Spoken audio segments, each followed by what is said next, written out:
Welcome friends, आपका स्वागत है dear friends God study YouTube channel पे। RRB NTPC non technical popular category का हम लोग पेपर डिस्कशन करेंगे। ऑफिशियल पेपर है, मैथ का पेपर है, आरआरबी एनटीपीसी ग्रेजुएट लेवल का। ठीक है, तो ये सभी क्वेश्चन आप अंत तक लगाइएगा और वीडियो को शेयर कर दीजिए दोस्तों के साथ। आगे बढ़ते हैं, चलिए। आपके सामने क्वेश्चन प्रथम है, आप इसको सॉल्व करिए डियर फ्रेंड्स। 5% वार्षिक दर से 10 वर्ष के लिए 1800 रुपये का साधारण ब्याज क्या होगा? सिंपल इंटरेस्ट क्या होगा बताइए। इसका राइट आंसर सॉल्व करिए। देखिए, इसको हम सॉल्व कर रहे हैं। देखिए, 5% का है आपके पास, 5% का लग रहा है और वार्षिक दर से 10 साल का है, तो यहाँ पे टोटल कितना होगा? 50% होगा। कितने का 50%? कितने का 50%? 1800 का। तो 1800 का 50% कितना होता है? तो 900 रुपये होता है। ए इज करेक्ट आंसर। अगर सिंपल आप फॉर्मूले से लगाना चाहते हैं तो फॉर्मूले से भी लगा सकते हो, कोई दिक्कत वाली बात नहीं है। सिंपल इंटरेस्ट साधारण ब्याज इज इक्वल टू मूलधन मल्टीप्लाई रेट और मल्टीप्लाई टाइम और डिवाइडेड बाई कितना? 100। ठीक है, अब यहाँ से भी सॉल्व करोगे आप तो कितना आएगा? आपका आएगा 900। ठीक है, तो 900 रुपया आपका होगा यहाँ पे। 5% वार्षिक दर से 10 वर्ष के लिए 1800 रुपये का साधारण ब्याज जो होगा आपका 900 रुपये होगा। तो चैनल पे आप नए हैं तो आप चैनल को सब्सक्राइब कर सकते हो। आगे बढ़ते हैं डियर फ्रेंड्स। डियर फ्रेंड्स, स्वास्थ्य खराब होने के कारण वीडियो रेगुलर अपलोड नहीं हो पा रहा है, तो इसके लिए मैं आप लोगों से माफ़ी मांग रहा हूं। इसके लिए मैं कुछ नहीं कर सकता हूं। ये पेपर देखिए और क्वेश्चन है यहाँ पे एकदम पूरा इंक्लूडेड है। चैनल को सर्च करने के लिए विदाउट स्पेस आप टाइप कर सकते हो ERSATISHSIR। 4 अंकों की बड़ी से बड़ी संख्या ज्ञात कीजिए जिसको 8, 12, 16 से विभाजित करने पे 2 शेष बचता है। फाइंड द लार्जेस्ट 4 डिजिट का सबसे लार्जेस्ट नंबर फाइंड करना है। तो आप सॉल्व करिए इसको। विच डिवाइडेड बाई 8, 12, 16 लिविंग रिमाइंडर 2। तो क्या होगा डियर फ्रेंड्स? 4 अंकों की सबसे बड़ी से बड़ी संख्या सबको पता है, इतना होता है। ठीक है, तो इसको सॉल्व करने का सबसे यहाँ पे बेस्ट अप्रोच मेरे को लग रहा है। करने के बहुत सारे तरीके हो सकते हैं, मेरे को बेस्ट अप्रोच लग रहा है ऑप्शन से मैं एलिमिनेट कर दे रहा हूँ। देखिए यहाँ पे 8, 12, 16, तो 8, 12 और 16 यानी कि इसमें कॉमन क्या होगा? 4 कॉमन होगा, 4 कॉमन होगा। तो यहाँ से तो बी का काम खत्म हो गया और डी का भी काम खत्म हो गया। ऑप्शन नंबर, अब मान लीजिए मैं बी ए को ले रहा हूँ, बी खत्म डी खत्म। तो 8, 4 में से मैंने 2 को घटाना है, तो इसमें से मैंने 2 को माइनस कर दिया तो कितना आएगा? 9, 9982। अब क्या इसे मैं 4 से डिवाइड करूंगा तो 4 से डिवाइड का रूल क्या होता है? लास्ट 2 डिजिट को लीजिए, लास्ट 2 डिजिट को लीजिए और उसको 4 से डिवाइड करिए। तो ये क्या हो रहा है? आप कहोगे कि जो 82 है 4 से डिवाइड नहीं होगा, तो इसलिए मेरा राइट आंसर क्या होगा? ए को नहीं हो जाएगा, सी को जाएगा। अब इसको मैं सस्पिशन को दूर करने के लिए सी को चेक कर ले रहा हूँ आपके सामने। तो मैं लिखूंगा 99986 - 2। तो आपका कितना आएगा बताइए? 9984 आएगा। ठीक है, अब इसको मैं 8 से डिवाइड करूंगा तो ये डिवाइड हो जा रहा है, देख लीजिए हो जा रहा है। मैं इसको 12 से डिवाइड करूंगा, इसको मैं 16 से डिवाइड करूंगा तो ये डिवाइड हो जा रहा है। ये कैसे पता चल रहा है मुझको? क्योंकि मैं बस 84 को 4 से डिवाइड कर रहा हूँ। और ये 4 कहाँ से आया? तो 4 बस कहाँ से आया? तो मैंने लिखा का 8, 12, 16 में यहाँ पे लिखा था। तो ये जो इसका जो इसका फैक्टर है 4 फैक्टर है। ठीक है, 4 फैक्टर है, तो 4 फैक्टर है। तो मैं 84 को 4 से जब डिवाइड कर रहा हूँ तो वो डिवाइड हो जा रहा है। तो इसलिए यहाँ पे अंततः हमारा जो राइट आंसर मिलेगा सी को। बेसिक से बनाएंगे तो थोड़ा ज़्यादा समय लगेगा और हमको कम समय में ज़्यादा क्वेश्चन सॉल्व करना है। तो यहाँ पे आप देख सकते हो इसका राइट आंसर सी को जाएगा। नेक्स्ट क्वेश्चन बढ़ते हैं आगे, आप देखिए। सॉल्व करिए इस क्वेश्चन को। मनीष, मुकेश और सचिन अकाउंटेड है। मुकेश अकेला 5 घंटे में, यहाँ पे अब लिखते चलते हैं। देखिए यहाँ पे लिख रहा हूँ मुकेश 5 घंटे में और सचिन 4 घंटे में। सचिन में एस लिख दे रहा हूँ। सचिन 4 घंटे में कोई कार्य कर सकता है, रिटर्न फाइल कर सकता है। तीनों मिल जा रहे हैं। कौन कौन? मुकेश, सचिन और कौन एक है? मनीष है। ठीक है, ये तीनों MAN मैन लिख दिया हूँ, मनीष। और ये जब तीनों मिल रहे हैं तो उसी कार्य को 2 घंटे में कर सकते हैं। तो यहाँ पे टोटल में कार्य निकालूंगा तो कितना आएगा? मैं टोटल कार्य निकालूंगा तो कितना आएगा? तो आप बताओ। यहाँ पे 20 कार्य आएगा। कहाँ से? 5, 4 और 2 का मैं निकाल दिया एलसीएम। तो यहाँ पे अब देखिए 5 अब 20 टोटल कार्य हो गया और मुकेश 5 मतलब 5 घंटे में कार्य को कर रहा है, तो उसकी इफिशियंसी 4 हो जाएगी, किसकी, मुकेश की, और सचिन की 5 हो जाएगी, और तीनों की कितनी हो जाएगी, तो 10 हो जाएगी। तो यहाँ पे तीनों मिलके तीनों की इफिशियंसी 10 है और मुकेश और सचिन की इफिशियंसी जो है 9 है। तो यहाँ पे मनीष की इफिशियंसी कितना आएगा, तो आप बोलोगे 1 आएगा। तो अब क्या बोल रहा है कि मनीष अकेला उस कार्य को कितने दिनों में करेगा, तो 20 घंटों में या 20 दिनों में या 20 यूनिट टाइम में करेगा। तो यहाँ पे राइट आंसर बी हो जाएगा। कैसे, तो टोटल कार्य 20 था, ठीक है, और उसकी इफिशियंसी 1 थी, तो 1 से डिवाइड करोगे तो 20 आ जाएगा। तो यहाँ पे राइट आंसर जाएगा बी को। आशा करता हूँ कि आपको समझ में आया होगा। आगे बढ़ते हैं डियर फ्रेंड्स, अगर कोई भी डाउट होगा तो प्लीज़ कमेंट करिएगा, इसको सॉल्व करिए। डियर फ्रेंड्स, स्वास्थ्य खराब होने के कारण रेगुलर वीडियो अपलोड करने में मैं सक्षम नहीं हूँ, तो इसके लिए माफ़ी मांग रहा हूँ आप लोगों से। वीडियो को आप दोस्तों के साथ शेयर करिए, और पसंद आता है, कुछ सीखते हो आप, तो लाइक कीजिए। देखिए डियर फ्रेंड्स, इसका एलसीएम बताना है, तो अगर एचसीएफ पूछता तो एचसीएफ क्या होता है, एलसीएम यहाँ पे हालांकि पूछा है। तो डियर फ्रेंड्स, इसका एलसीएम होगा डी को जाएगा, आप देखते ही बना दोगे। 3 5 है, 3 11 है, 1/3 का पावर 11 है, और यहाँ पे 3 14 है। तो एलसीएम निकाला है, तो अंश का एलसीएम निकालोगे और हर का एचसीएफ निकालोगे, तो आप अंश का एलसीएम निकालोगे तो 3 पावर 14 और डिवाइडेड बाई 1, तो राइट आंसर जाएगा किसको, डी को, ठीक है। ये भी क्वेश्चन पूछ लिया था, तो इसको भी सॉल्व कर लीजिए। साइन 60 डिग्री का मान पूछा है, value of sine 60 degree is equal to √3/2, B is correct answer, B is correct answer, ठीक है। और साइन 30 अंश का मान होता है कितना, 1/2। तो साइन 30 अंश का मान पूछा तो 1/2, और यहाँ पे 60 अंश का मान पूछा √3/2। डियर फ्रेंड्स, क्वेश्चन को पढ़िए और क्वेश्चन को सॉल्व करिए। 22√3 वर्ग यूनिट के क्षेत्रफल वाले एक समभुज त्रिभुज, ठीक है, अंतःवृत्त और परिवृत्त की त्रिज्याओं का अनुपात पूछा है। तो अंतःवृत्त और परिवृत्त की अंतःवृत्त ये हो गया, और इसी का एक आप परिवृत्त निकाल सकते हो। तो यह मैं फिगर आप एग्जैक्ट देख सकते हो, यह अंतःवृत्त हो गया, तो इसकी त्रिज्या में मान लिया स्मॉल आर है, और ये जो परिवृत्त हो गया इसकी त्रिज्या में मान लिया कैपिटल आर है। आप समझ रहे हो। तो कह रहा है, क्या बोला, अंतःवृत्त और परिवृत्त की त्रिज्याओं का अनुपात। What is the ratio of the radii of it's in circle and out circum circle, यानी कि inner circle and outer circle का रेडियस पूछा है, रेडियस का रेशियो पूछा है। तो डियर फ्रेंड्स, इसको बस आपको पता होना चाहिए कि जो इनर सर्कल का radius r is equal to होता है a/2√3 होता है, और जो आपका सर्कम सर्कल, जो आउटर सर्कल होता है, उसका radius r is equal to होता है a/√3 होता है। आपको पता है, कोई दिक्कत वाली बात नहीं है। और ए क्या है, तो ए जो है आर में भुजा है, किसकी, त्रिभुज की। तो सभी की भुजा क्या होगी, ए। क्यों, क्योंकि यहाँ पे बोल दिया है, क्या बोला है कि जो आपका ट्रीएंगल है, जो त्रिभुज है आपका इक्विलैटरल, यानी कि समभुज त्रिभुज है। तो यहाँ पे रेशियो पूछा है r/R का, तो इसका मान हो जाएगा 1/2, ठीक है। तो राइट आंसर किसको जाएगा, ए को, ए इज करेक्ट आंसर, कोई दिक्कत नहीं है।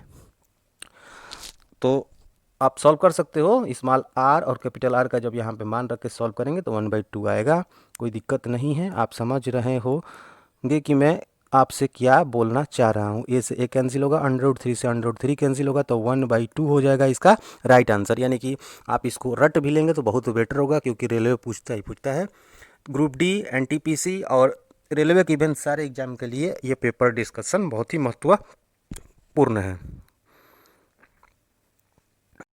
क्वेश्चन देखिए dear friends, 500 kilometre 2 mm on a map, the scale of is shown, the distance between the two location is 3.6 mm, ठीक है। आप समझ गए होंगे, एक मानचित्र में 500 kilometre is equal to 2 mm प्रदर्शित किया गया है। तो बोल रहा है कि 3.6 mm को कितना मतलब कितना होगा, तो इसका राइट आंसर जाएगा ए को। देखिए कैसे, 1 mm का हमारा वैल्यू कितना होगा डियर फ्रेंड्स, आप बोलोगे कि 250 होगा, मैं बोलूँगा डियर फ्रेंड तो 3.6 का बताइए, तो आप क्या करोगे, 36 × 25 कर दीजिएगा, राइट आंसर जाएगा ए को, ठीक है, कोई दिक्कत नहीं है। चलिए आगे बढ़ते हैं डियर फ्रेंड्स, इस क्वेश्चन को सॉल्व करिए। क्वेश्चन आपके सम्मुख है, if 22, x, 88 are is a consecutive ratio, यानी कि क्रम के अनुपात में यह रेशियो शो हो रहा है, प्रदर्शित हो रहा है, तो x की वैल्यू क्या होगा। देखिए डियर फ्रेंड्स, इसका राइट आंसर जो जाएगा मेरा जाएगा सी को। इसका राइट आंसर जाएगा, लिखो यार, सी को। इसका राइट आंसर डियर फ्रेंड्स जाएगा सी को। ठीक है, सॉल्व करते हैं। देखिए डियर फ्रेंड्स, इसको हम सॉल्व करते हैं, तो अभी सॉल्व करेंगे तो अभी हमको पता चल जाएगा कि इसका राइट आंसर क्या होने वाला है। ठीक है, तो चलिए सॉल्व किया जाए इसको।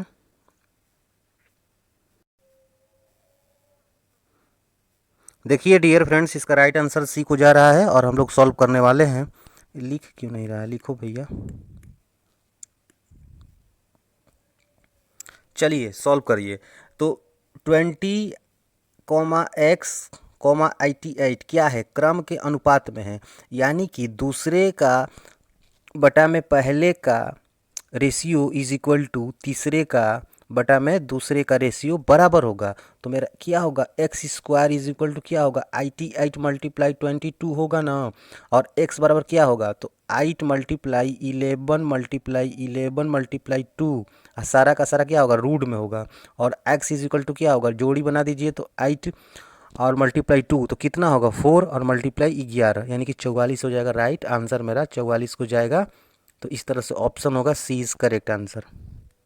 नेक्स्ट क्वेश्चन देखिए, बनाइए इसको, इसको सॉल्व करिए डियर फ्रेंड्स। यदि ए का 90% यानी कि ए का 90% 9/10 इज इक्वल टू बी का 30%/10 कैंसिल होगा, तो ए बाई बी का जब हम अनुपात यानी कि रेशियो निकालेंगे तो 3/9 यानी कि कितना हो जाएगा, आप कहोगे 1/3 होगा। यानी कि मैं मान सकता हूँ कि ए का जो रेशियो का वैल्यू 1 होगा, बी का जो इक्विवेलेंट वैल्यू 3 होगा, 1/3 का रेशियो होगा।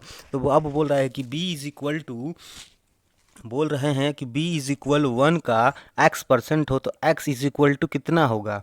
तो b का वैल्यू रखेंगे आप कितना, तो आप बोलोगे कि यहाँ पे मैं लिख रहा हूँ b is equal a multiply x/100। तो b का रखोगे 3 और a का रखोगे 1 और मल्टीप्लाई x/100, तो x का मान आ जाएगा कितना, तो c इज करेक्ट आंसर होगा। आपको समझ में एकदम 100% आ रहा होगा, कोई दिक्कत नहीं है। थोड़ा सा डिवाइस थोड़ा सा हीट हो जाने के कारण थोड़ा सा धुंधला दिख रहा होगा, तो इसके लिए कॉम्प्रोमाइज़ करिएगा। The average of 5 consecutive number is 50 है। There is a difference between the product of the largest number and the smallest number and the product of fourth and second number. क्या होगा, 5 क्रमागत कोई नंबर है जिसका जो आपका एवरेज दिया है 50, तो एवरेज 50 है, तो यानी कि मिड वाला नंबर होगा और अगला वाला नंबर 51 होगा, उसके बाद क्या होगा 52 होगा, यानी कि 3 नंबर मिल गया, ये मिड वाला नंबर है। तो 50 से कम कितना होगा 49 और फिर इससे कम 48। अब कह रहा है कि सबसे बड़ी संख्या और सबसे छोटी संख्या, यानी कि सबसे बड़ी संख्या 52 और सबसे छोटी संख्या 48 का मल्टीप्लाई करो, तो 52 मल्टीप्लाई 48। उसके बोल रहा है कि सबसे छोटी संख्या और सबसे बड़ी संख्या का गुणनफल और चतुर्थ और दूसरे संख्या के गुणनफल का अंतर। तो चतुर्थ संख्या आपका हो गया 51 और दूसरा वाला 49 हो गया, इसका दोनों का अंतर, तो 49 मल्टीप्लाई कितना करोगे 51। तो इसका राइट आंसर कितना होगा, इसका राइट आंसर आएगा आपका -3। इसका राइट आंसर -3 को जाएगा, बी इज करेक्ट आंसर। अब इसको हम बना रहे हैं एक मेथड से, और देख लीजिए आपका वही आंसर आएगा, एकदम चुटकियों में सॉल्व कर लेंगे। कह रहा है कि 5 क्रमागत नंबर है, तो मैंने माना कि जो 5 क्रमागत नंबर में पहला जो नंबर है x-2 है, ठीक है, दूसरा नंबर x-1 है और जो तीसरा नंबर x है, चौथा नंबर x- कितना है x+1 है और पांचवा नंबर x+2 है। तो ये क्या क्रमागत नंबर कॉन्जिक्यूटिव सीरीज आपका फॉलो कर रहा है ना, क्रमागत क्रम को फॉलो कर रहा है ना, यस कर रहा है। अब बोल रहा है कि सबसे बड़ी संख्या और सबसे छोटी संख्या का गुणनफल, यानी कि x-2 का और x+2 का, ठीक है, गुणा कर दीजिए और माइनस कर दीजिए चौथे और दूसरे का, तो x+1 और x-1। मैं इतना बस बेसिक से बता रहा हूँ, मेरे को डायरेक्ट करना रहता तो मैं लिखता x² - 4 और माइनस कर दीजिए तो x², यहाँ पे -1 होगा ना, तो यहाँ पे +1 हो जाएगा, समझ रहे हैं। अब x² से x² कैंसिल हो जाएगा डियर, तो -4 और -1 कितना हो जाएगा माइनस, यहाँ पे +1 हो जाता तो -4 +1 इज इक्वल टू -3, यही मैं बताना चाह रहा था आपको। तो बी इज करेक्ट आंसर होगा। और इसको बनाने के लिए कोई ज़्यादा मेहनत करने वाली बात नहीं थी। यहाँ पे x-2 और x+2 लिखा है, तो डायरेक्टली मैं उसको लिखता x² - 4, समझ रहे हैं। और मैं लिखता x² - 4 और फिर माइनस करता तो मैं लिखता x² -1, तो मैं x² माइनस की जगह पर मैं +1 कर देता। इस तरह से x² से x² कैंसिल हो जाता, तो -4 और +1 इज इक्वल टू कितना आता, -3। तो यही एकदम सबसे आसान तरीका था। नंबर का कोई मतलब नहीं है, चाहे वो कोई भी नंबर दे, कोई दिक्कत वाली बात नहीं है, क्योंकि नंबर से कोई मतलब नहीं है। यहाँ पे जो अंतर है वो क्या है, समान है। तो इसलिए यहाँ पर नंबर अगर नहीं भी हमको समझ में आ रहा है तो इस मेथड से कर सकते हैं। नंबर रही बात मानने वाली, तो ये माना गया है बस आसानी के लिए, आप कोई भी नंबर मान सकते हो। आप जब क्वेश्चन सॉल्व करते हो बार बार तो आपको आइडिया लग जाता है कि मैं क्या लूँगा तो बन जाएगा। यहाँ पे अगर 3 नंबर बोलता तो अलग मान लेते, मैं पहला मान लेता x-1, दूसरा मान लेता x और तीसरा मान लेता x+1। तो यहाँ पे सॉल्यूशन करने में आसानी होती। आशा करता हूँ आपको समझ में आया होगा। स्क्रीनशॉट ले लीजिए, आगे बढ़ते हैं डियर फ्रेंड्स। सॉल्व करिए इस क्वेश्चन को। फ्रेंड्स, चैनल पे नए हैं तो चैनल को सब्सक्राइब करना मत भूलिएगा। अच्छा लग रहा है तो ज़रूर सब्सक्राइब करिएगा। और प्लीज़ मैं आपसे रिक्वेस्ट करता हूं कि आप वीडियो को लाइक ज़रूर करिएगा, आप लाइक जरूर करिएगा। चलिए सॉल्व करिए इस क्वेश्चन को। डियर फ्रेंड्स, 45 रुपये प्रति किलो का चावल है और 20% के हानि पे बेच दे रहा है, यानी कि 80% पे बेच रहा है और 45 रुपये उसको मिल रहा है। यानी कि 80% मतलब कितना, 4/5, और कितना में, 45 में। तो आपका 1 का मतलब कितना होगा, 1 का वैल्यू कितना होगा, 45 × 5 डिवाइडेड बाई 4। ठीक। अब कह रहा है कि 20% का लाभ कमा रहा है, यानी कि 100 से जा रहा है कितना, 120, यानी कि 5 से कितना जा रहा है, 6। तो मल्टीप्लाई कर दीजिए 6/5। अब यहाँ से काट कूट करेंगे, यहाँ से 5 से 5 कैंसिल करेंगे, 3 और 2, तो यहाँ पे 3/2 हो जाएगा, समझ रहे हैं। यहाँ 2 से मल्टीप्लाई करेंगे डियर तो कितना होगा, 22.5 होगा। और 22.5 में आप मल्टीप्लाई करोगे 3 से तो कितना होगा, 67.5 रुपया। ठीक है। तो अब इसको विक्रय मूल्य इतना करना चाहिए जिससे उसको क्या हो, जिससे उसको अच्छा खासा प्रॉफिट हो। ठीक है, आप समझ रहे होंगे। तो ए इज़ करेक्ट आंसर, ये हो जाएगा। तो आगे आप समझ गए होंगे, कोई दिक्कत वाली बात नहीं। 80% 45 रुपये, तो 80% मतलब 4/5, 80/100 माने सब 4/5। और यहाँ पे 4/5 इज इक्वल टू 45 रुपीज़ है। 1 का वैल्यू मैं निकाल दिया, तो यहाँ मेरे को 1 को वैल्यू नहीं निकालना था, मेरे को 20% लाभ भी कमाना था। तो 20% लाभ कमाने के लिए मैं क्या करूँगा, मैं 100 से कितना जाऊंगा, 100 से 120 जाऊंगा, और 100 से जब 120 जाऊंगा यानी कि 5 से 6 जाऊंगा, तो यानी कि 6/5 कर दूंगा। कोई दिक्कत नहीं होना चाहिए। आप अभी तक सॉल्व कर चुके होंगे। आगे बढ़िए। के सामने ये क्वेश्चन है, इस क्वेश्चन को बनाने की कोशिश करिए। आप इस क्वेश्चन को बनाइए। कह रहा है कि A, B and C are working to complete a work for ₹784। A and B work together complete 23/28 part of work, यानी कि टोटल जो आपका, हिंदी में अगर ए बी सी एक काम को 784 में पूरा करने का प्रतिबद्धता रखते हैं, ए और बी एक साथ काम करके 23/28 काम पूरा करते हैं, यानी कि टोटल काम 28 है डियर। और उसमें से आपका ए और बी ने मिल के 23 कार्य को समाप्त कर लिया, तो टोटल कार्य कितना बचा, तो आप कहेंगे कि टोटल कार्य बचा 5। ठीक है। और ये टोटल 5 कार्य को, इस 5 कार्य को कौन कर रहा है, तो इस 5 कार्य को कौन कर रहा है बताइए, इस 5 कार्य को कर रहा है सी। ठीक है, इस 5 कार्य को सी पूरा कर रहा है, तो सी की मजदूरी पूछ रहा है। तो डियर फ्रेंड्स, 5 कार्य कर रहा है। ठीक है। और टोटल कमावा कितना था, तो 28 था। टोटल कार्य 28 था। टोटल कार्य यहाँ पे कितना था डियर फ्रेंड्स, टोटल कार्य कितना था, 28 था। और वहाँ पे ए ने 5 कार्य कर लिया, तो 5/28 और मल्टीप्लाई ए बी सी मेहनताना कितना है, 78/4। और हमको पता है कि 28 से यहाँ पे जब काटेंगे तो कितना होगा, 28, और 28 मल्टीप्लाई 4 करेंगे, 5 करेंगे तो कितना होगा, 150 - 10, यानी कि 20 करेक्ट आंसर। तो राइट आंसर डियर फ्रेंड्स हमारा जाएगा किसको, बी को। ठीक है, तो 20 करेक्ट आंसर। आगे बढ़ते हैं, आपको समझ में आ गया होगा। ठीक है, कोई दिक्कत वाली बात नहीं है। 23/28 भाग पूरा होता है, तो यानी कि टोटल 28 कार्य था, 5 कार्य सी के हिस्से में आया और 5/28 कर दिया।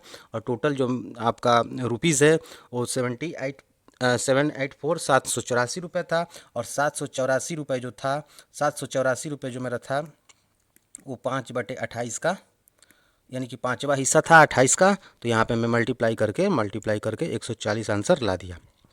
आपको अच्छे से समझ में आ रहा होगा, मैं ऐसा आशा करता हूँ। इस क्वेश्चन को डियर फ्रेंड्स सॉल्व करिए। आप इसको सॉल्व करिए फ्रेंड्स। निम्नलिखित में से निम्नलिखित में से कौन सा बड़ा भिन्न है? तो इसका राइट आंसर जाएगा डी को। D is correct answer. D is correct answer. कैसे? तो डी ऐसे होगा डियर फ्रेंड्स, देखिए यहाँ पे डी जाएगा, डी राइट आंसर होगा, सबसे बड़ा डी होगा। डी कैसे होगा, इसको सॉल्व कर लेते हैं तो अभी पता चल जाएगा। देखिए यहाँ पे ये 75% होगा, ठीक है, और यहाँ पे 80% होगा। और ऐसे ही 5/6 निकालेंगे तो कितना होगा? आप 5/6 निकालोगे तो 5/6 निकालोगे, फिर 7/8 निकालोगे तो सबसे ज़्यादा कौन सा आ रहा है? आप देख सकते हो कि सिंपल सा डी होगा। करने के बहुत सारे मेथड है, ऐसा नहीं है, करने के यहाँ पे बहुत सारे तरीके हैं, तो आप अलग अलग मेथड से भी कर सकते हो, कोई दिक्कत कोई नहीं है, ठीक है। तो आगे बढ़ जाते हैं यहाँ पे, इस क्वेश्चन को सॉल्व करिए। तो इसका राइट आंसर बताइए, अंडर रूट में कितना है? 0,144। तो यहाँ पे मैं लिख सकता हूँ अंडर रूट में 144 डिवाइडेड बाई कितना लिख सकता हूँ? 4 जीरो। और यहाँ पे जब मैं बाहर निकालूंगा तो 12/100 होगा, समझ रहे हैं। और जब 100 से डिवाइड करूँगा तो कितना होगा? तो ए इज़ करेक्ट आंसर, मेरा राइट आंसर जाएगा इसको, ए को। ए इज़ करेक्ट आंसर, कोई दिक्कत नहीं होना चाहिए। चलिए नेक्स्ट क्वेश्चन देखिए फ्रेंड्स। क्वेश्चन को पढ़िए और सॉल्व करिए। डियर फ्रेंड्स का बोल रहा है कि 305 रुपये का एक लोन है, चक्रवृद्धि ब्याज की एक निश्चित दर से 3 वर्षों के लिए लिया गया, और 3 वर्ष के बाद 670 रुपये उसको अदा करना पड़ा। 670 रुपये अदा करना पड़ा, टोटल मतलब अमाउंट जो है 670 रुपये अदा करना पड़ा, यानी कि तो ब्याज, चक्रवृद्धि ब्याज की दर पूछ रहा है। तो चक्रवृद्धि ब्याज की दर बहुत सारे तरीके हो सकते हैं करने के। हालांकि चक्रवृद्धि ब्याज की दर पूछा है तो डियर फ्रेंड्स कितना आप चक्रवृद्धि ब्याज 3 सालों में दे रहे हो, तो मैं बोला कि अमाउंट तो 670 रुपये है और 305 उसका प्रिंसिपल है, ठीक है। तो यहाँ पे जब हम माइनस करेंगे डियर डियर फ्रेंड्स, इसका माइनस करेंगे तो कितना होगा? 365 रुपये आपको देना पड़ रहा है। यानी कि 365 को मैं जब लिखूंगा तो 305 और प्लस 60 लिख सकता हूँ। तो 305 मतलब कितना है? 100%। यहाँ पे अपने आप में 305 100% है, क्योंकि आपका जो प्रिंसिपल होता है वो 100% होता है। तो 305 मतलब 100%। 60 रुपये जो है डियर फ्रेंड्स 3 सालों में आप एक्स्ट्रा दे रहे हो। तो ये 60% 300 का, ये 60% 305 का लगभग कितना परसेंट है? तो 60 जो है आपका, जो 60 डियर फ्रेंड्स है 305 का लगभग कितना परसेंट है? तो आप इसको आप जब सॉल्व करोगे तो ये लगभग 20% के करीब में आ रहा है, कोई दिक्कत नहीं है, 20% के करीब में लगभग आ रहा है। तो यहाँ से आप इसको जब 20% आ रहा है तो टोटल यहाँ से अब इसका वैल्यू जो आ गया 120% आ गया। तो 120% आ गया 3 सालों के लिए, समझिएगा 120% आ गया 3 सालों के लिए।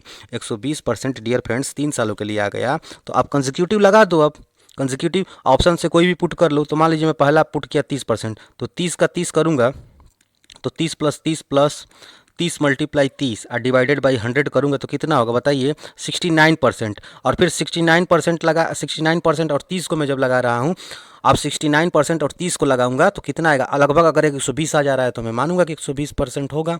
तो 69 और प्लस 30, समझ रहे हैं, और प्लस 69 और मल्टीप्लाई 30 और डिवाइडेड बाई कितना? 100। तो यहाँ पे 69 यानी कि 70 और 30 कितना होगा? 70 लगभग हो गया, 70 और 30 आपका कितना होगा? मतलब 99 होगा, समझ रहे हैं। और यहाँ पे जब मल्टीप्लाई करेंगे तो कितना आएगा? 69 और मल्टीप्लाई 0.3, तो यहाँ पे लगभग ये 18-19 के करीब आएगा। तो प्लस 19-20 इसमें जोड़ेंगे तो कितना आएगा? आ गया ना 120% के करीब में। तो यहाँ पे जाएगा राइट आंसर ए को, यानी कि 30% वो होगा। तो आप समझ गए होंगे, कोई दिक्कत वाली बात नहीं। करने के बहुत सारे तरीके हैं, अगर बेसिक से बनाऊंगा तो थोड़ा समय लगेगा। एक बार इसको मैं रिपीट कर दे रहा हूँ, आपको सारी चीज़ें समझ में आ गई होगी। आप इसका स्क्रीनशॉट ले लीजिए। एकदम आसानी से इसको बना ले रहे हैं तो तुरंत आपको समझ में आ जाएगा। देखिए बनाने के बहुत सारे तरीके होते हैं, लेकिन बेस्ट मेथड आपका यहाँ पे मेरे को लग रहा है डियर फ्रेंड्स कह रहा है। देखिए 305 रुपये का एक लोन चक्रवृद्धि ब्याज की निश्चित दर से 3 वर्ष के लिए लिया गया, ठीक है। और 3 वर्ष के बाद 670 रुपया उसको अदा करना पड़ा, ठीक है भाई। तो 670 अदा करना पड़ा, तो मेरा अमाउंट मेरा जो अमाउंट था 670 रुपये था, तो 670 अमाउंट था, समझिए। और 305 मेरा प्रिंसिपल था, यानी कि मेरे को 365 रुपये अधिक चुकाना पड़ा। ये क्या है मेरा, ये मेरा क्या बोलते हैं उसको, इंटरेस्ट ब्याज है 365 रुपया। तो मैं इसमें से माइनस 305 कर दूंगा तो कितना बचेगा, 60 रुपया बचेगा।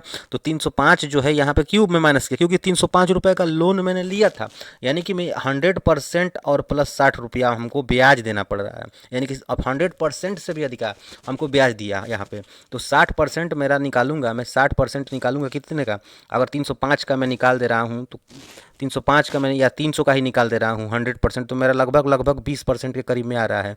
यानी कि कहने का मतलब कि 60 रुपया बराबर कितना है, 20% है, समझिएगा। 60 रुपये बराबर है 20%, यानी कि हम 120% जो है कि 120% जो है कि मैं क्या दे रहा हूँ, ब्याज दे रहा हूँ, कौन सा, चक्रवृद्धि ब्याज। तो वो 120% कितने साल के लिए, 3 साल के लिए। तो 3 साल के लिए कंसेक्यूटिव कोई भी ऑप्शन से लेके लगाया जब मैं 30-30 पे, तो मेरा लगभग 120% आ गया। तो इस तरह से मैं बोल दिया कि मैं 30-30% का 3 सालों के लिए कंसेक्यूटिव लगा रहा हूँ, तो लगभग लगभग 120% आ रहा है। तो इस तरह से मेरा राइट आंसर जाएगा ए को। ठीक है, आप समझ गए होंगे आप। डियर फ्रेंड्स, क्वेश्चन आपके सम्मुख इसको सॉल्व करिए। यदि a plus B is equal to 90 degree है, then cos b is equal to 1/3 है, तो sin a is equal to कितना होगा। इसका सिंपल सा डियर फ्रेंड्स राइट आंसर आपको जाएगा सी को। सी इज करेक्ट आंसर। कैसे होगा, देखिए फ्रेंड्स, सी ऐसे होगा कि आपका a प्लस बी दिया है 90 डिग्री के बराबर दिया है, समझिएगा। तो यहाँ पे ए प्लस बी 90 डिग्री दिया है, तो यानी कि आपका ए और बी का जो मान होगा 90 के अंडर में ही आना चाहिए। तो यानी कि अब इतना समझ में आ गया। तो उसके बाद अगला क्षण हम ले कॉस बी, यहाँ पे जो प्रश्न में दिया है cos B is equal to 1/3 दिया है ना, तो 1/3 किसका मान होता है। तो आप कहोगे कि कॉस जो होता है कितने का मान होता है, आप बोलोगे 1/3 जो होता है किसका मान होता है। तो यहाँ पे आपका 60 डिग्री का मान होता है, किसका, 60 डिग्री का। तो b इज इक्वल कितना आ जाएगा, बी इज इक्वल होगा 60 डिग्री हो जाएगा। तो यहाँ पे b इज इक्वल 60 डिग्री होगा, तो a बराबर कितना होगा, 30 डिग्री। और में ए इज इक्वल 30 डिग्री होगा, क्योंकि यहाँ पे a प्लस बी बराबर दिया है 90 डिग्री।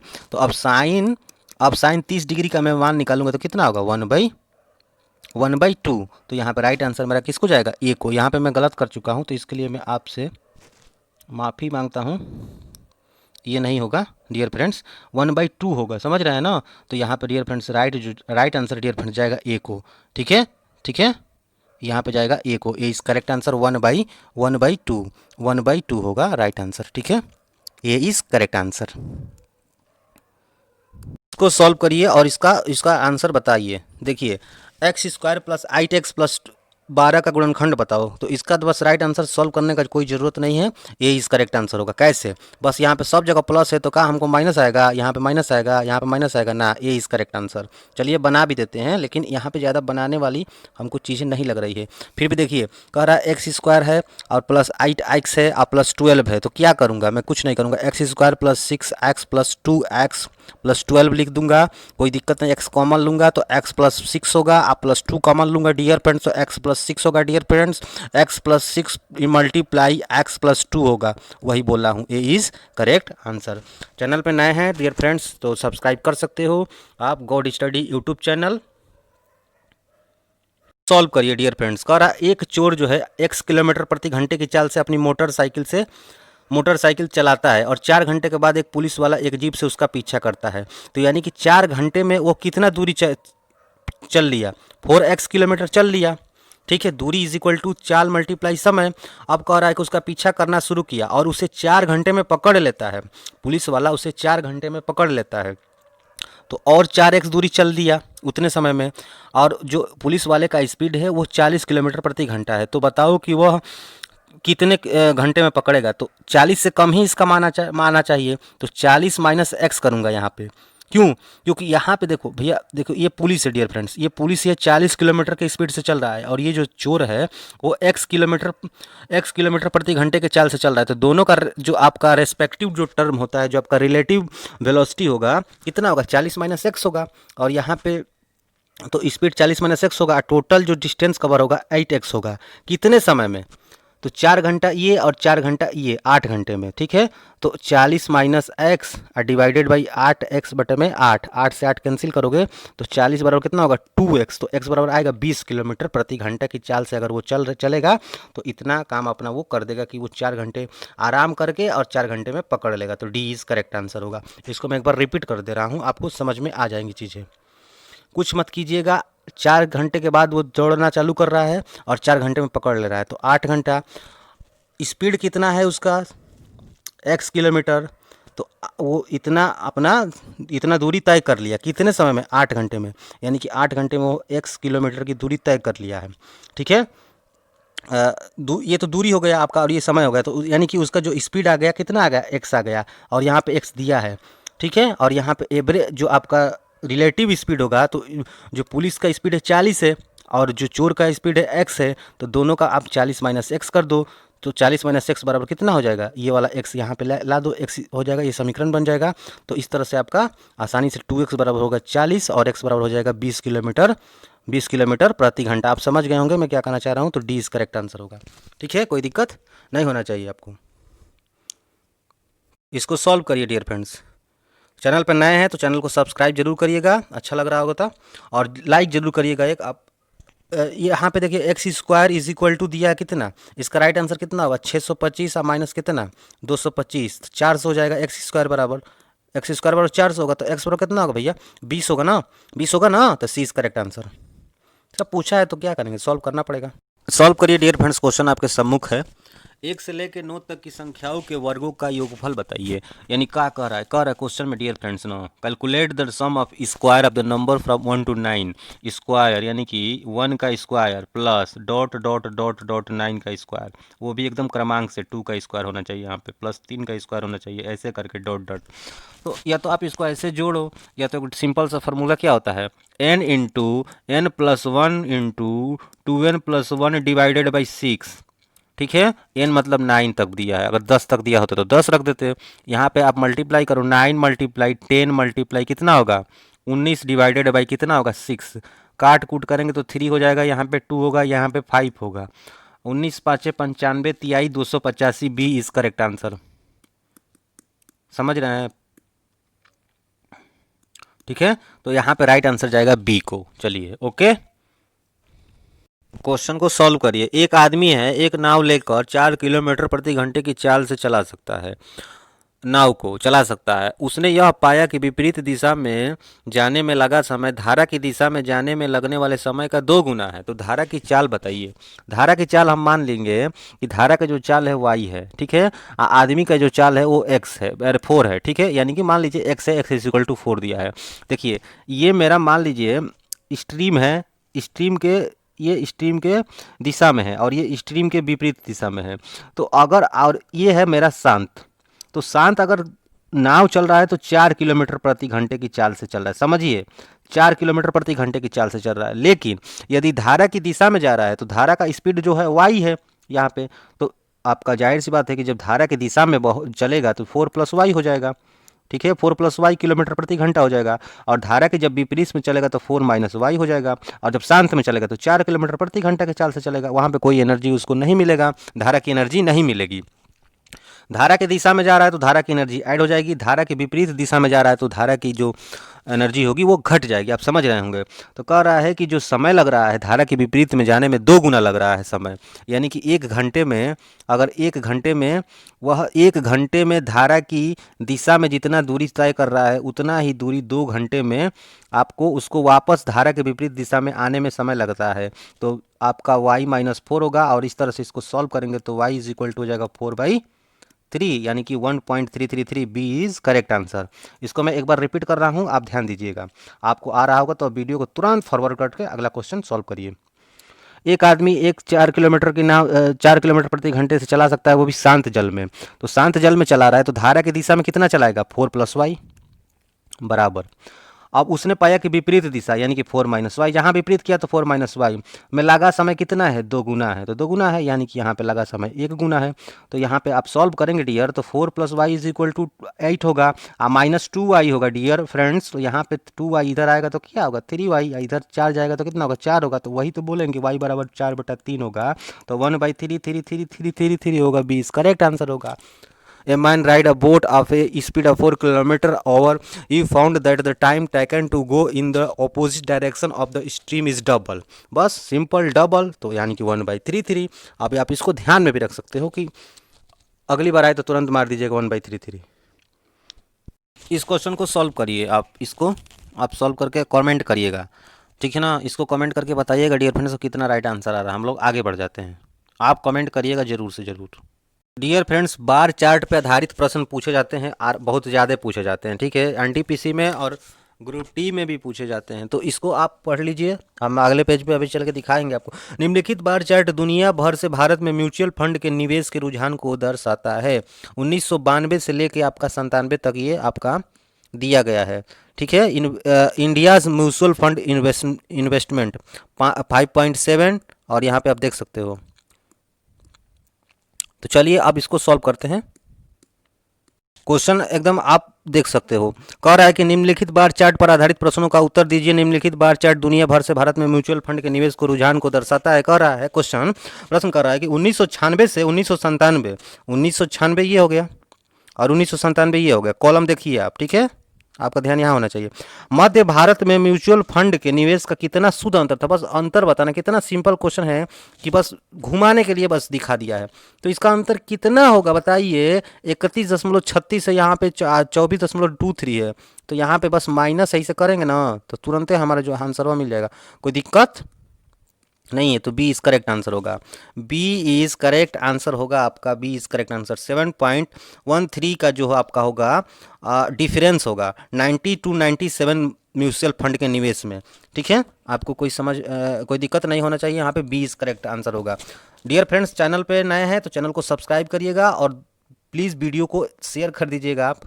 चलिए आगे बढ़ते हैं डियर फ्रेंड्स। नेक्स्ट क्वेश्चन आपके सम्मुख डियर फ्रेंड्स, इसको सॉल्व करिए, बनाइए इसको। कह रहा है, चलिए हम सॉल्व कर रहे हैं। अब मैं आशा करता हूँ कि आप वीडियो को पोस्ट किए थे और ईमानदारी पूर्वक आप सॉल्व किए हैं, उसके बाद वीडियो को आप देख रहे हैं। यदि भारत का म्यूचुअल फंड निवेश देशों में 92-97 में अनुपातिक रूप से ठीक उतना ही था जितना पूरे भारत का कुल म्यूचुअल फंड निवेश था। यदि देशों में 92 में म्यूचुअल फंड था 2 मिलियन यूरो था, तो 97 का क्या होगा।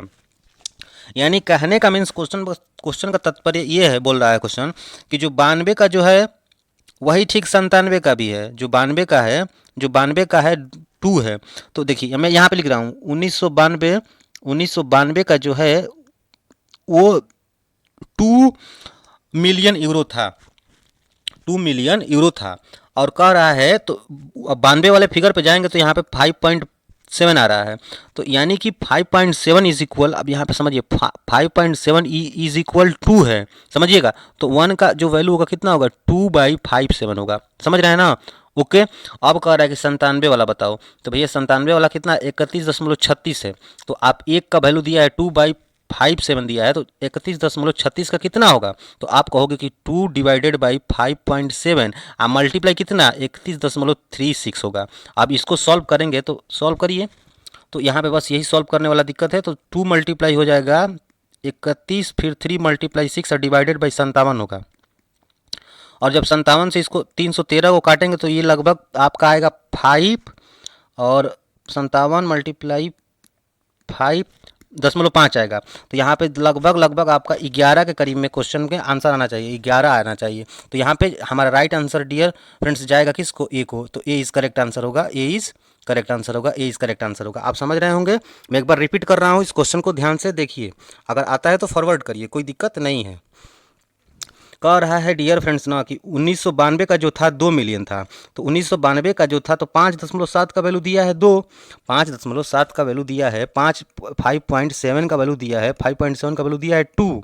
तो मैं यहाँ से 1 का वैल्यू निकालूंगा तो 2/57 आएगा, कोई दिक्कत नहीं है। अब कह रहा है कि 1997 का बताओ, बोलता है कि 1996 का बताओ, तो 24.23 से मल्टीप्लाई कर देते। अब बोलता कि मान लीजिए यहाँ पे 1900 यहाँ पे देता, मान लीजिए आगे चल के 1998 का देता, 1998 का देता और उसका मान 2 देता, तो यहाँ 2 से मल्टीप्लाई कर देते। तो हालांकि यहाँ पे पूछ रहा है, ऐसा कुछ नहीं है, यहाँ पे बोल रहा है कि 97 वाला बताओ, तो यहाँ मल्टीप्लाई कर दीजिए 97 वाले का 31.36 से जब मल्टीप्लाई करेंगे तो बस आपका जो आएगा आप बस उसी को टिक कर दीजिएगा। सॉल्व करिए इसको, जानकारी पढ़िए और उस पर आधारित प्रश्नों का उत्तर दीजिए। एक परीक्षा है, एक छात्र है, औसत जो है उसका एवरेज मार्क जो है डियर फ्रेंड्स वो 76.2 नंबर का है और 5 गो विषय है, ठीक है, और टोटल जो अंक है वो मैक्सिमम 500 अंक का है। कह रहा है कि 4 विषय का अंक दर्शाया गया है यहाँ पे, तो 4 विषय का अंक दर्शाया गया है, क्या पूछ रहा है, एक्स का मान पूछ रहा है।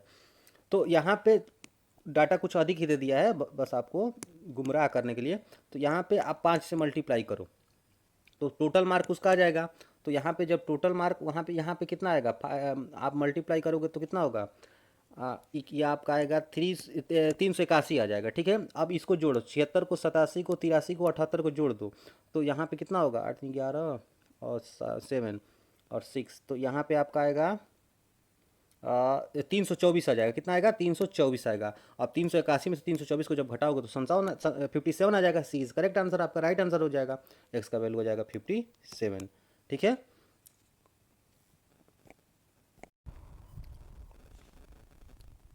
सॉल्व करिए इसको। 100 मीटर की रस्सी है और घिरा है आयताकार मैदान का अधिकतम क्षेत्रफल बताइए। 100 मीटर की रस्सी है डियर फ्रेंड्स, देखिए क्वेश्चन कह रहा है कि ये 100 मीटर है, ठीक है, ये 100 मीटर की कोई रस्सी है।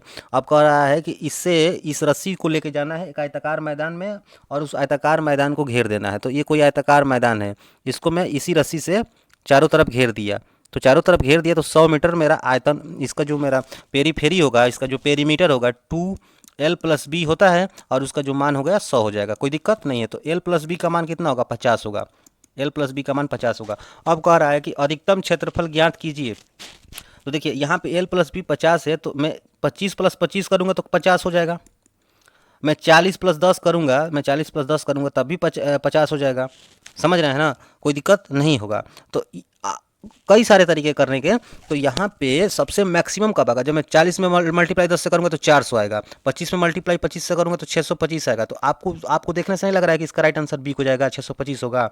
यानी कहने का मतलब है कि वह जो आयताकार मैदान है, आयताकार ना होकर क्या है, वर्ग है एक। और हमको पता है कि जो वर्ग होता है, आप स्क्वायर होता है एक प्रकार का आयत ही होता है, एक प्रकार का रेक्टेंगल ही होता है।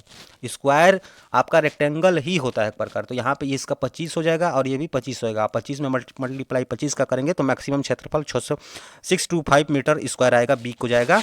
आपको डाउट नहीं होना चाहिए। इसको सॉल्व करिए इस क्वेश्चन को। देखिए कह रहा है ना, एक कक्षा है और 30 छात्रों का औसत एवरेज दिया है 25 kg है। यदि कक्षाध्यापक का भार भी इसमें शामिल कर लिया जाए, यानी कि अब 30 से 31 कर दिया संख्या। तो चलिए करने के कई मेथड है। देखिए यहाँ पे शॉर्ट करिए, 30 × 25 करिए, जो आएगा लिख लीजिए, कितना आएगा आपका 750 आएगा। चलिए अब कह रहा है कि 31 लोग हो गए तो 2 किलो बढ़ गया, यानी कि 25 से कितना हो गया, 27 हो गया। तो यहाँ पे 27 मल्टीप्लाई कितना करेंगे, 31 करेंगे। तो आपका यहाँ पे 31 मल्टीप्लाई 27 करेंगे तो कितना आएगा बताइए, 837 के करीब में, ठीक ना, 37, हाँ ठीक है। तो यहाँ पे आ जाएगा 7, ठीक है। आप इसको माइनस कर लीजिए, ये आपका 31 लोगों का था और ये 30 लोगों का था, तो यानी कि 2 किलो बढ़ गया था। तो आपका यहाँ पे कितना आएगा, 7 और आपका 87 kg आएगा, ठीक है। तो डी इज करेक्ट आंसर। मैं रिपीट कर रहा हूँ, अब ध्यान दीजिएगा, इसको आप समझिए। देखिए डियर फ्रेंड्स, कह रहा है कि 30 छात्र है, ठीक है भैया 30 छात्र है ना, और कह रहा है कि 25 किलो एवरेज है, तो टोटल कितना हो जाएगा वजन, 750 किलो का होगा। कह रहा है कि एक लोग और आ गया, तो एक लोग में आया और 2 किलो अधिक बढ़ा दिया तो 27 किलो कर दिया और 31 हो गया, मैंने 30 से संख्या 31 हो गया। अब इसको मल्टीप्लाई करेंगे तो यहाँ पे 31 में से अब 27 से मल्टीप्लाई करोगे तो कितना आएगा, तो आपका आएगा 738, ठीक है। और 837 में से 750 को जब माइनस करोगे तो भाई कितना आएगा, 87 kg। D is correct answer, यानी कि जो टीचर आया था ना वो 87 kg का था। तो डियर फ्रेंड्स, मैं आशा करता हूं कि हम लोगों ने यहाँ तक सॉल्व किया और आप यहाँ तक वीडियो को देखें अंत तक। तो आपको दिल से मैं प्रणाम करता हूँ, नमस्ते करता हूँ, सलाम करता हूँ। आपसे रिक्वेस्ट करता हूँ कि आप मन से पढ़िए और कोई भी डाउट होता है तो ज़रूर पूछिएगा और एक कमेंट करिए प्यारा सा। तो मिलेंगे अगले वीडियो में, अपना ध्यान रखिएगा, वीडियो को प्लीज़ शेयर कर दीजिएगा। Thank you so much. जय हिंद, जय भारत, वंदे मातरम।